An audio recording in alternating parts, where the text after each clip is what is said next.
everything we thought we knew about Tiger Woods might be wrong. Because on that day at Augusta, it wasn't just his performance that stood out. It was something more subtle, almost invisible. The way he walked, the time between each shot, the silence that formed around him.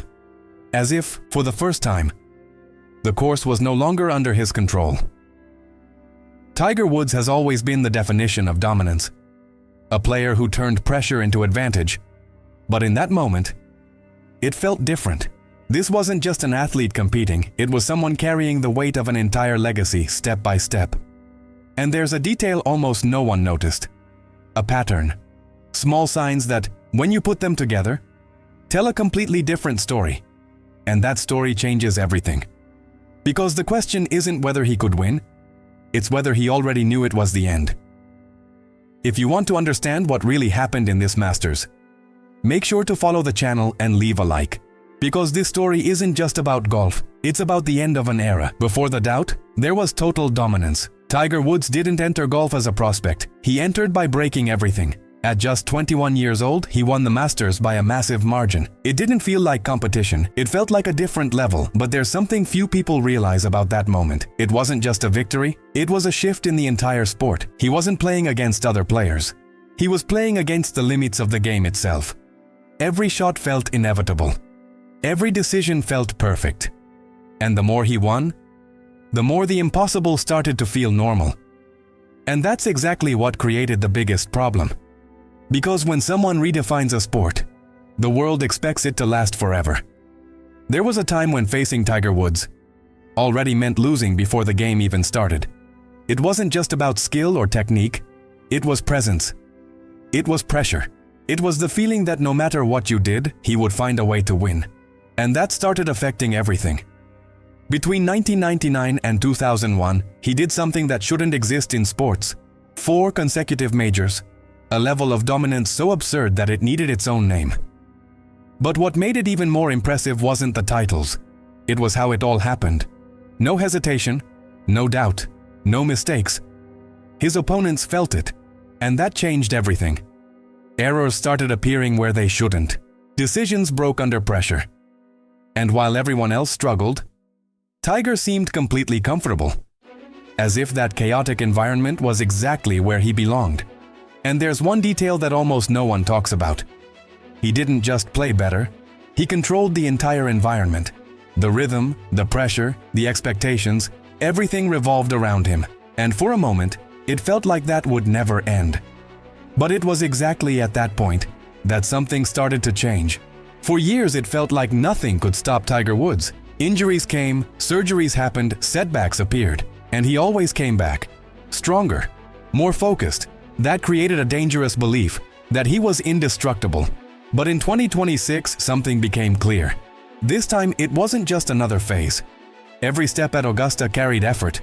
Every movement felt calculated. It was no longer about technical perfection. It was about physical resistance. And there's one detail that completely changes everything. The broadcast doesn't show it, but those who were there saw it. Small pauses, quick expressions, moments of discomfort that seem normal, but aren't. For the first time, the question changed. It was no longer, can he win? It became something much heavier, much more real. Can he even finish? And when that question appears, the game is no longer the same. There's something in sports that doesn't depend on opinion, emotion, or narrative. The numbers. And when you look at Tiger Woods' recent data, the story becomes clear in a way many don't want to accept. It's no longer about perception. It's reality. His swing speed isn't the same. His consistency over 4 days has dropped. And especially in the final rounds, the ones that define everything, the performance doesn't match what it used to be. It's not a sudden fall, but it's consistent, and that's what makes it dangerous. But there's something even more impressive hidden in all of this. Even with these limitations, he still competes. He still produces moments of brilliance.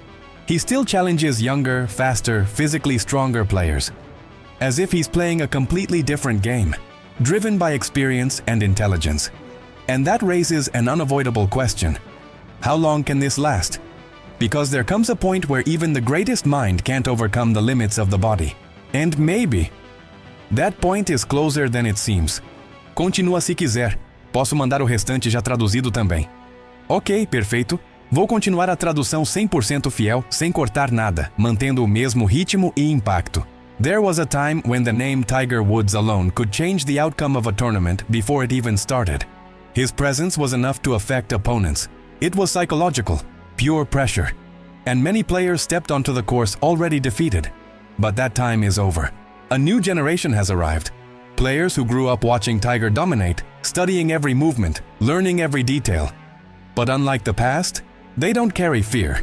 They step in to compete, to win, to prove they belong at that level. And that changes everything. The locker room that once felt tense now feels different. There is respect, admiration, but also equality.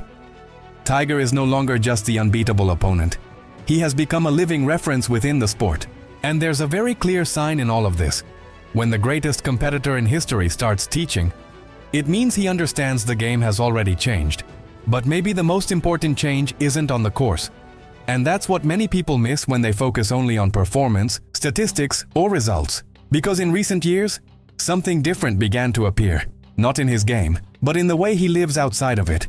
His son has taken a space that was once completely dominated by golf. And when you watch those moments, something becomes obvious. The look is different, the pressure disappears. There's a sense of lightness, as if, for the first time in decades, he is no longer carrying the weight of being Tiger Woods. And that changes everything. Because competing at the highest level demands obsession, constant pain, and extreme sacrifice. And maybe, for the first time in his career, he is choosing not to pay that price anymore. And when that happens, the decision is no longer forced, it becomes intentional. While many still see Tiger as just a player, the reality changed a long time ago. He built something far greater than the sport itself. An empire involving business, global influence, and projects that will outlive his playing career. Golf courses around the world, companies, investments, all part of a new phase. A phase where he no longer depends on performance to remain relevant. And that creates a level of freedom very few athletes in history have ever experienced. Because when you no longer have anything to prove, staying becomes optional. And that's exactly where leaving starts to make sense. Not as defeat, not as failure, but as a natural transition into something bigger, more stable, and less physically demanding. And then comes the hardest moment of all. Not the one that is announced, planned, or prepared, but the one that simply happens. No warning, no confirmation, just something felt by everyone watching. During that Masters, something was in the air. It wasn't just tension, it was a collective feeling that this moment was different. Every step felt slower, every glance carried more weight, as if everyone was trying to hold on to something they knew wouldn't happen again. And the most powerful part is that no one needed to say anything. Because real goodbyes are not spoken. They are felt. In the silence, in the details, in the small moments that go unnoticed. But when you connect them, they reveal exactly what is happening. And maybe that's the hardest part to accept. Because when you realize it, it's already happening. When Tiger Woods steps onto the 18th hole, it's not just the end of a round. It's not just another tournament coming to a close. It's something much bigger, something beyond scores, rankings, or statistics. It is the end of an era.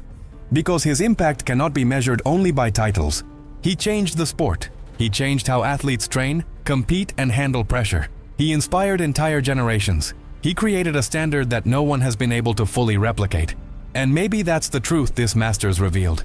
We are not just watching the end of a player, we are watching the end of something the sport will never see again. And when a moment like this happens, it doesn't end on the course. It stays in the memory of those who witnessed it, and in the history of those who will never forget.